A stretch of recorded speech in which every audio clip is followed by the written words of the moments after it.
Всем привет! На улице дождь, а мы начинаем читать сегодня новую книгу «Трагический январь». Книга Леонида Млечина «Президент Токаев и извлечение уроков».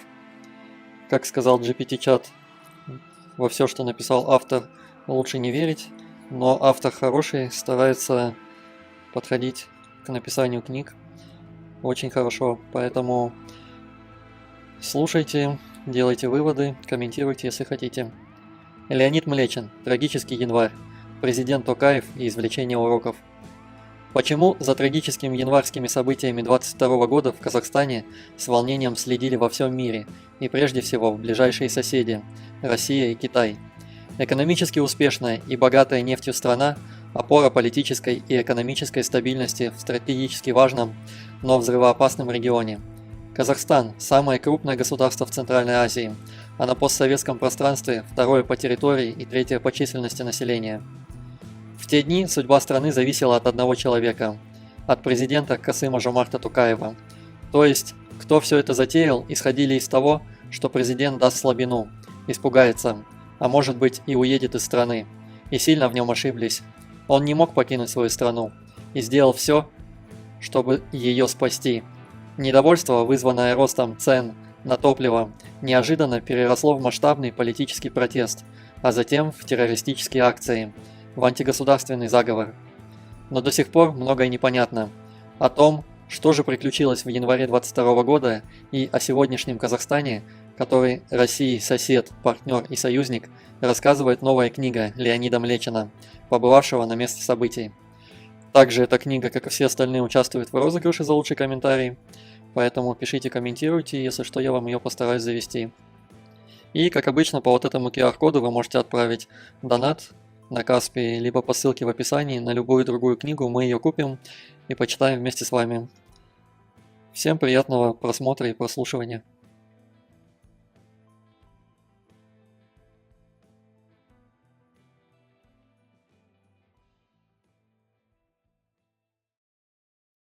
Всем привет! С наступающим Новым Годом! Такое вот праздничное настроение у нас. Мы по-прежнему продолжаем читать книгу «Трагический январь». Остановились мы на части 4, глава 20. Кланы и династии. Власть и деньги только своим. Люди не могут забыть январь. Первый заместитель начальника полиции Алматы, полковник Нурлан Алмазбеков. Нам повезло, что не было связи в тот день. Действительно, не объяснить словами переживания родственников. Тебе звонит ребенок и говорит: «Папа, ты где? Пожалуйста, поговори со мной». Я благодарен близким родственникам, что они нас, конечно, поддержали в эту трудную минуту. Нас не было около 4-5 дней. Мы находились на службе. Но благодаря слаженности действий нашего личного состава, координации действий, мы смогли отстоять наш город, нашу свободу. Наш город вернулся к обычной повседневной жизни. Ну, будем дальше работать во благо нашего государства. Пока Комитет национальной безопасности и Генеральная прокуратура ведут следствие, люди, пытаясь разобраться, строят свои версии. Вот что говорят в Нур-Султане, что обсуждается в социальных сетях. В ближайшее время появятся новые дополнительные доказательства того, что все произошедшее было именно попыткой государственного переворота. Среди арестованных в январе криминальный авторитет по кличке Дикий Арман, Арман Джумагильдиев, который со своими подручными во время беспорядков в Алматы сформировал несколько вооруженных групп. Начальник службы уголовного преследования Генеральной прокуратуры Серик Шалабаев сообщил журналистам, что Дикий Арман и его сообщники похитили 24 человека и держали их как заложников, а также раздавали пистолеты Глок и Макаров преступникам, прибывшим в гостиницу «Казахстан». Дикого Армана арестовали и обвинили в попытке насильственного захвата власти. Рядом с ним находился и депутат Алматинского маслихата, который тоже арестован и лишился мандата. Известный адвокат Абзал Куспан неожиданно заявил, что Дикого Армана доставили в Казахстан из Турции спецбортом правоохранительных органов. Он не мог сам купить билет на обычный рейс и прилететь в Алматы. Он же в розыске, на него выставили красные флажки, на границе и в пограничных пунктах задержали бы. Дикий Арман был лишь исполнителем и выполнял чьи-то указания. Кто-то верит в такие истории, кто-то не верит, но очень многие уверены, что это был настоящий заговор. Генерал Ерлан Тургумбаев. Это была попытка захвата власти, поэтому во всех регионах организованно нападали на акиматы. Не на банки, а именно на акиматы. А что такое акимат? Это власть на местах, где принимаются решения. В зданиях акиматов находятся основные документы инфраструктуры региона. Захват акимата – это шаг к переходу власти. Поэтому основной акцент был сделан именно на акиматы. А второе – это нападение на подразделения полиции. Конечно, с целью деморализации полицейских, которых призывали переходить на другую сторону. Почему заговорщики проиграли? Во-первых, люди выступили против истеблишмента, против тех, у кого в руках все богатства, а вовсе не против Токаева. Во-вторых, президент повел себя не так, как от него ожидали. Токаев проявил себя решительным, смелым и не боящимся ответственности руководителем, при том, что он не жаждал власти и не стремился стать главой государства. Это была террористическая атака, направленная на подрыв государственного строя, твердо сказал Токаев. Операция против государства носила четко спланированный характер. Ею руководили хорошо подготовленные профессионалы. Вначале было удивление, как можно такое организовать в масштабе всей страны. Работая в правоохранительных органах, мы прекрасно понимаем, что спонтанно все это не происходит. Во многих регионах никаких призывов не было, ни социального характера, ни в поддержку снижения цены на газ. А был просто настой на захват власти. То есть это была хорошая организация, были руководители, были исполнители, и сейчас в ходе следствия, я думаю, все это прояснится. Почему государство проспало подпольную подготовку терактов? Акции боевиков показали наличие четкого плана атак на военные, административные и социальные объекты практически во всех областях, слаженную координацию действий, высокую боеготовность и жестокость. Похоже, план государственного переворота строился давно, а в январе, очень удачно, случилась история с ценами на газ, и заговорщики попытались использовать массовые выступления недовольных повышением цен людей для того, чтобы заставить Токаева уйти.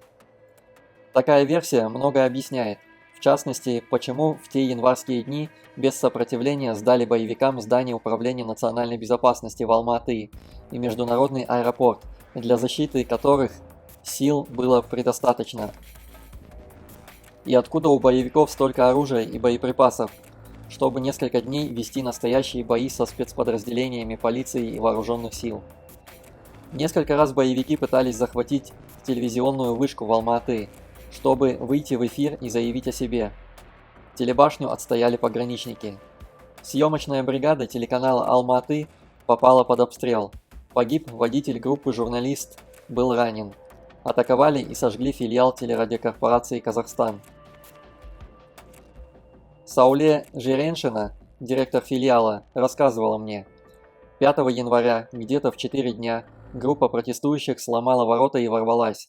Я вышла и сказала: «Я директор этого филиала. С какой целью вы сюда пришли? Почему вы сломали наши ворота? Чего вы хотите?» Пыталась с ними вести переговоры. Эти люди стали требовать: «Дайте нам прямой эфир».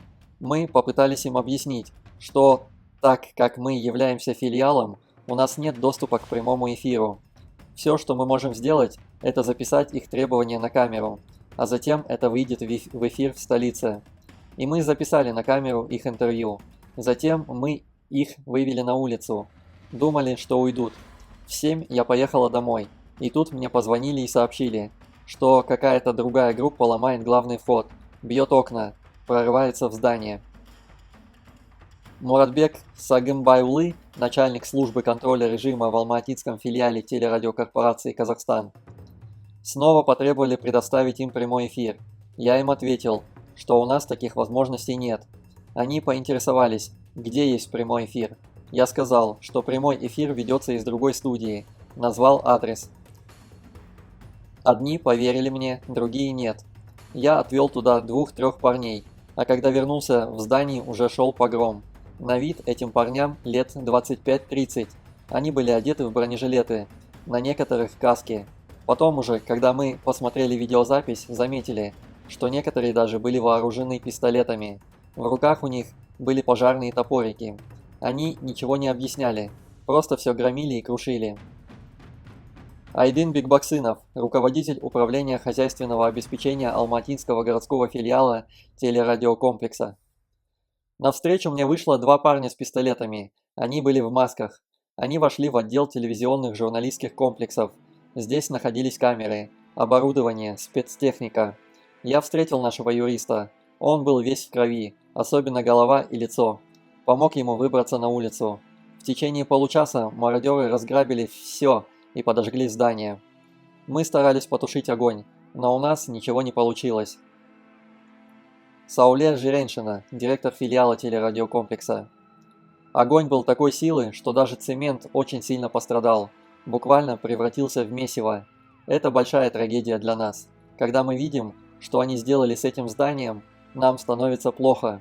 Ведь это наша история. Это первое здание в Казахстане, из которого велся телевизионный эфир. Казахское телевидение начало здесь первое вещание 8 марта 1958 года. Они собственными руками разрушили нашу историю. Во имя своих целей заговорщики устроили в стране хаос, отдали города на разграбление бандитам и мародерам.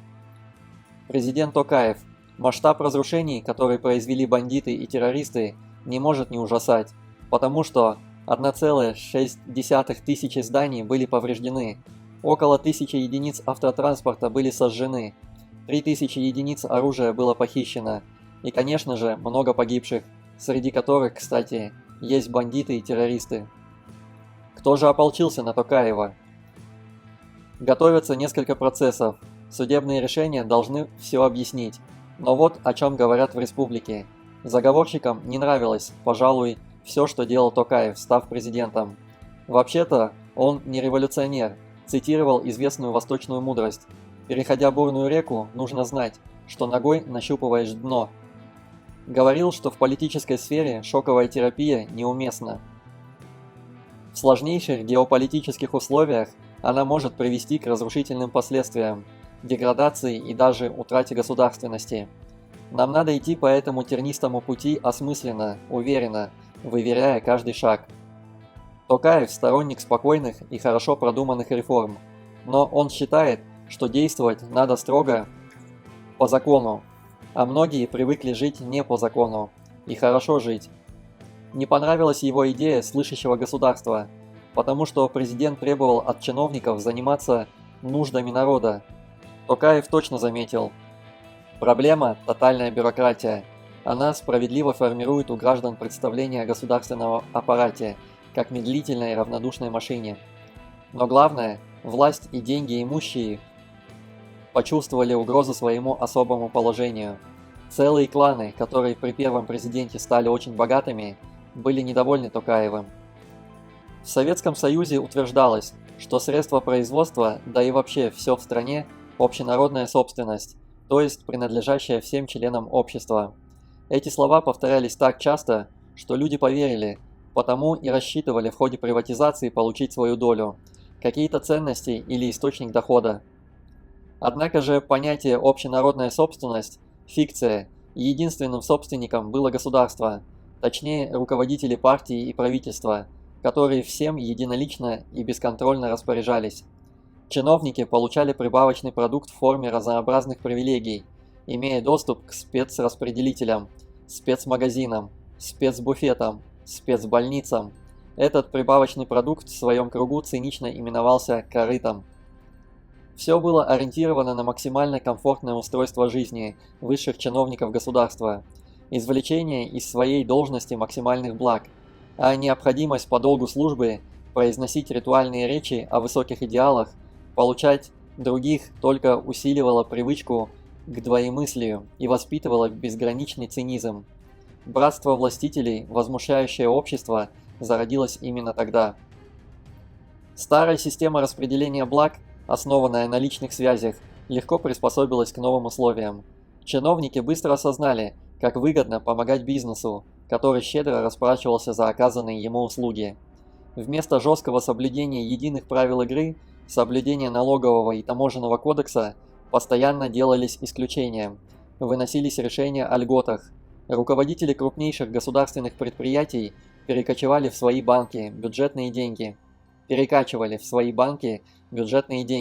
которыми распоряжались. Именно Токаев впервые заявил о диктате олигополии в его стране. Сформировался особый клановый капитализм. Характерные черты олигополии – непрозрачность и тесное сращивание с государственным аппаратом. В такой системе чиновники распоряжаются бюджетными средствами в пользу определенных экономических кланов. Такие кланы контролируют все основные сектора экономики и не позволяют появляться конкурентам, и даже силовики подчиняются семейным олигархам. Бюрократия превратилась в касту, неэффективную и развращенную невероятными возможностями личного обогащения. Сформировался круг миллиардеров, которые вошли в число самых богатых людей на Земле, не в силу своих талантов, а исключительно благодаря родственным отношениям с сильными мира сего. Близкие и дальние родственники главы государства невероятно разбогатели и распоряжаются большей частью экономики страны. Система распределения дефицита, основанная на личных связях, легко приспособилась к новым условиям. Изменилось только масштабы добра, которое распределялось среди своих. Без связей на всех этажах бюрократического механизма нельзя было много заработать. Большие деньги раздавали крупные руководители, и чиновники с каждым годом все дороже оценивали свои услуги бизнесу.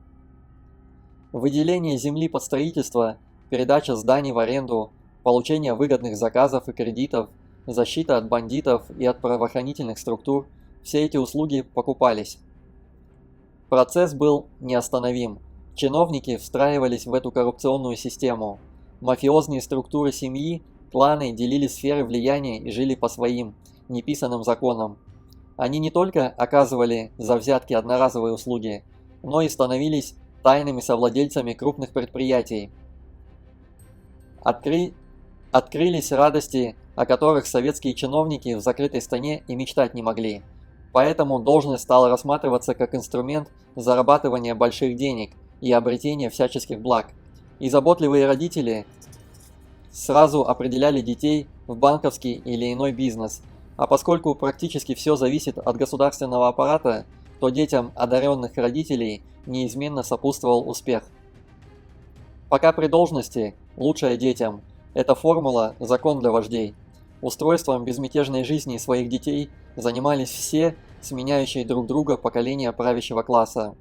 Должность могут отобрать, а деньги останутся. Поэтому и спешили пристраивать детей к прибыльному бизнесу. Годы зрелости бизнесменов совпали с крушением государственного всевластия. Они взрослели, зная, что им предстоит самостоятельно принимать решения и полагаться на самих себя. У них рыночное мышление, не книжного происхождения, не заемное, они усвоили его на практике, занимаясь бизнесом. Это поколение желает преуспевать в жизни и зарабатывать деньги. Любой может подсесть к этому карточному столу и попытаться сорвать куш.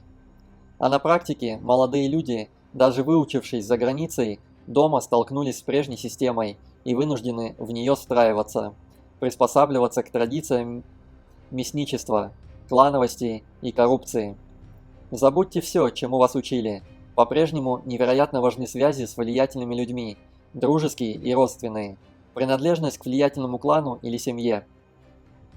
Важные должности в государственном аппарате Казахстана и в деловом мире заняли чиновники, заинтересованные только в одном – хорошо пожить. Но тронуть их невозможно, за каждым влиятельные родственники, могущественная семья. При назначениях выбор делался не в пользу профессионала, а в пользу своего человека.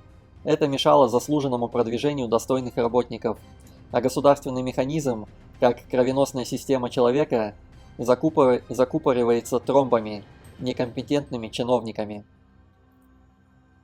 Неравенство в Казахстане стало масштабнее, а ощущение обиды острее. Окружающая жизнь неопровержимо доказывала, что личный успех и признание в обществе приносят отнюдь не увлеченность своим делом, а безукоризненное исполнение своих обязанностей и нечестный труд.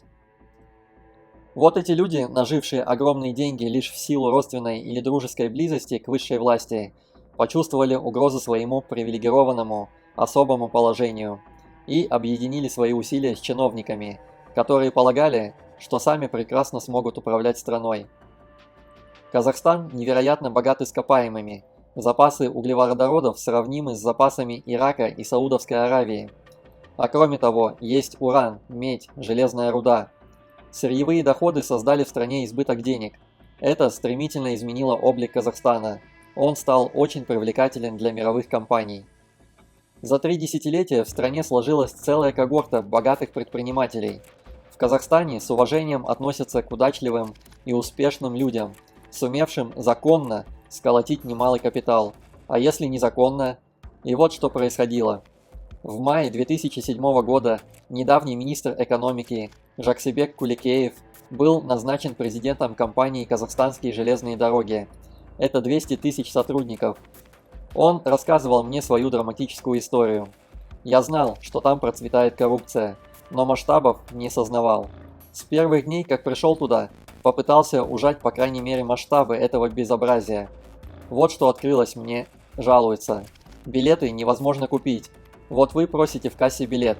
Кассир отвечает, билетов нет. Вы отходите, тут же вас догоняет человек. Дайте сверху определенную сумму, помогу вам с билетом.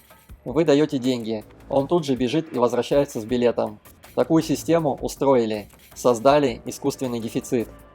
Я начал эту систему ломать, и буквально через неделю или через 10 дней мы стали втрое больше билетов продавать.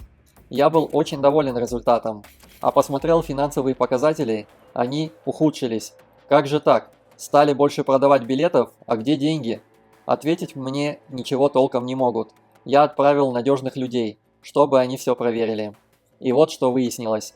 Оказывается, эта мафия начала продавать только детские билеты, дешевые. Что они делали? Проводники, сами знаете, скупали детские билеты. Потом запускали пассажиров прямо в вагоне, выдавали им эти билеты. Но брали, естественно, по полной стоимости. Вот так они меня, государство и компанию обманывали. Я сменил руководство. Начиная со следующего месяца мы стали получать примерно 1 миллиард тенге дополнительных доходов. Но это лишь начало. Дальше стали вскрываться еще более потрясающие истории ограбления компании. Среди бела дня сталкивались поезда. По совершенно непонятной причине. Такого же просто не должно быть. Жаксебек Кулекеев. Мне докладывают, 2 поезда в очередной раз столкнулись. Причем масштабы ущерба существенные. Мы потеряли 1 локомотив. Несколько вагонов пришли в негодность. Это миллионные убытки для компании. На ровном месте. Моему возмущению предела не было. Отправил комиссию. Что выяснилось? Первый поезд неожиданно остановился. Диспетчеров, естественно, не предупредили. Поэтому идущий следом поезд, ни о чем не подозревая, набрав скорость, врезается в стоящий состав.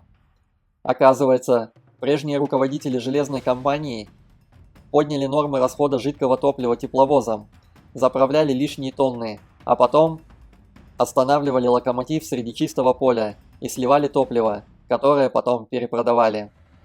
Жаксебек Кулекеев. Занимались этим крутые ребята, которые просто останавливали составы. Если машинисты не хотели этим заниматься, их догоняли и избивали. Были даже случаи, оказывается, когда в машинистов стреляли. Эти крутые ребята хорошо зарабатывали, потому что они узаконили воровство примерно трети топлива, а это большие деньги в масштабах всей компании. Если мне память не изменяет, тогда мы тратили примерно 2 миллиарда долларов на покупку топлива, почти треть крали. Я в феврале провел специальное совещание со всеми директорами депо и дал всем установку. Начинаем экономить топливо. Я хотел покончить с этим воровством, но, к сожалению, мне этого не позволили. 1 апреля меня задержали по нелепому обвинению. Компания «Казахстанские железные дороги», которая была убыточной, вышла на окупаемость, но у кого-то упали доходы, и президент компании Жаксебек Кулекеев был арестован. Теперь бывший руководитель железных дорог полностью реабилитирован, но эта история – свидетельство масштабов коррупции и власти коррупционеров. Кому-то позволялось вовсе не платить налоги, кто-то с большой пользой для себя управлял национальными компаниями, которые должны были работать на страну.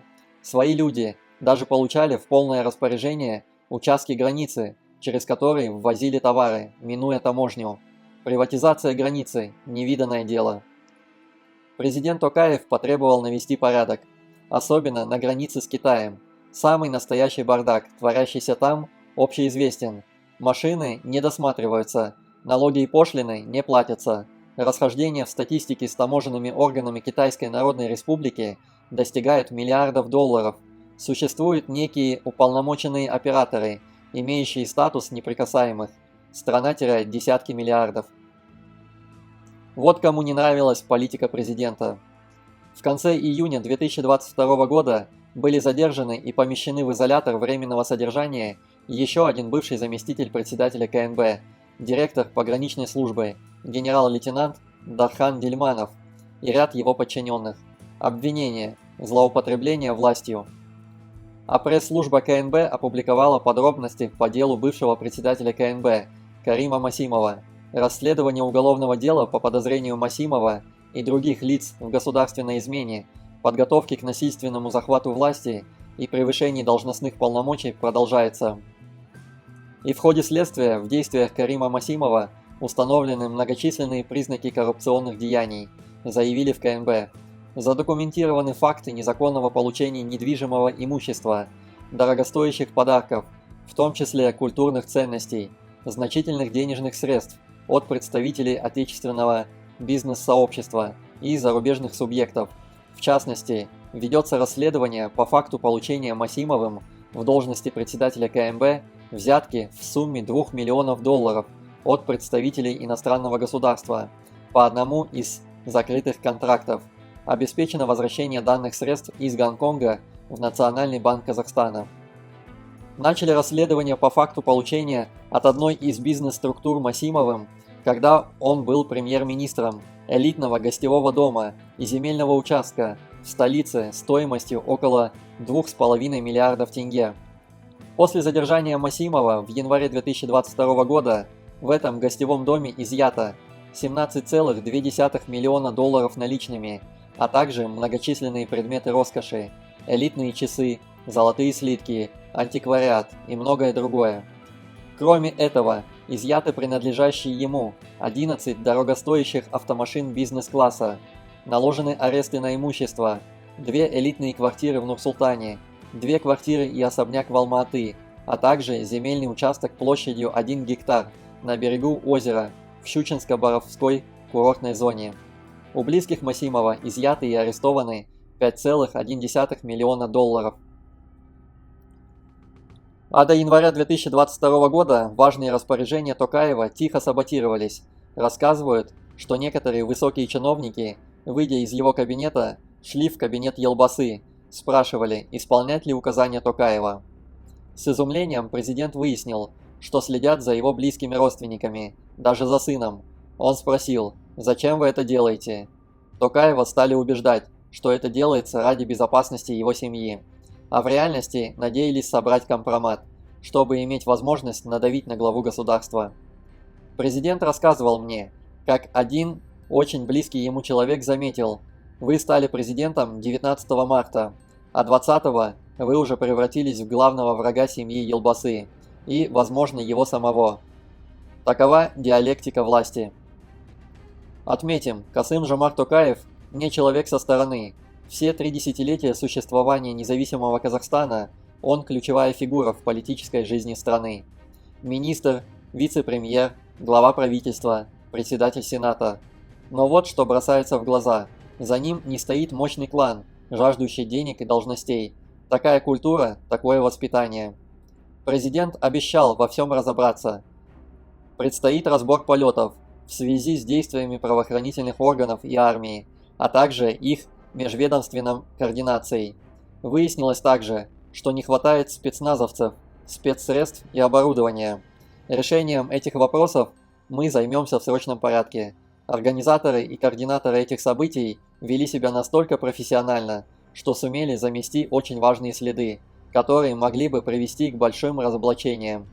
Тем не менее, межведомственная специальная группа упорно работает над раскрытием всех деталей попытки государственного переворота.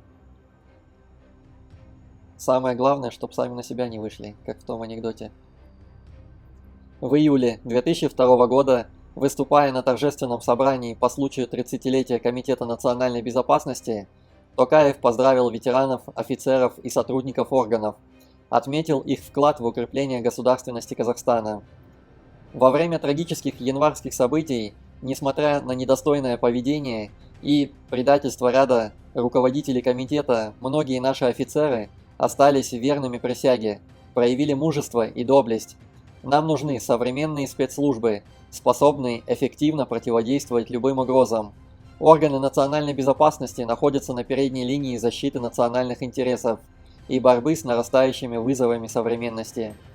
Поэтому необходимо устранять проблемы еще на стадии и формирования, делая упор на аналитическую информационно-разведывательную работу. И крайне важно развивать продуктивное сотрудничество по линии спецслужб с государствами, которые являются нашими союзниками и стратегическими партнерами. Всем, кто дослушал эту главу, спасибо, ставьте лайки, подписывайтесь на канал, чтобы не пропустить следующую. Всем пока-пока, с наступающим Новым годом!